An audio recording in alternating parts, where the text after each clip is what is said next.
On the edge of Preble County, and joining me is Gary Long. He's this week's winner in AgriGold Feeding Farmers, and we're going to talk a little bit about the operation. Gary, first of all, congratulations, and thanks for allowing us to come out and visit the farm. You have a beautiful operation. Well, thank you very much for that. Tell us, what kind of a spring was it for you? We're just on the edge of the Indiana line, and some probably saying it's similar, and others probably saying you're much different than their category. This spring was a pretty good spring all in all. We've got a lot of early crops out pretty quick. Then we had some damp weather come in, cool conditions, so we held off a little bit, and then we went in and finished it up. We finished corn on the 23rd of May and the beans on the 25th, and everything all in all went pretty good, and now we're down to doing some spraying.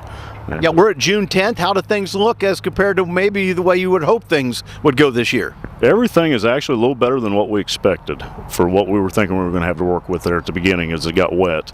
But things are coming along pretty nicely. We finally got some heat units and sunshine, which we desperately needed, and we got a little bit of moisture out here where we're at today at this location. It had been dry previously this spring.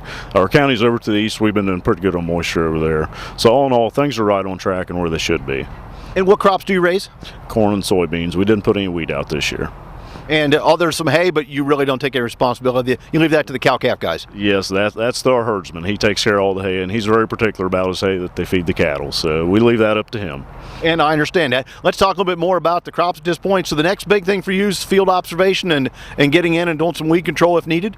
Yeah, that's what we're doing now. We have our scouts out doing our scouting like they usually do.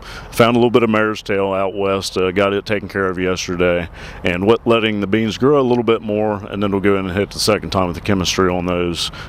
Corn really didn't need any spot spraying to speak of.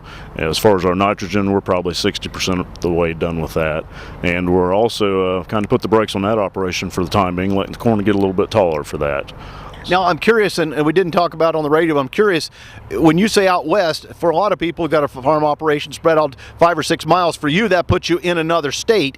Is it any different when you start dealing with all of the paperwork and things for farm operations between states, and what's that like sometimes?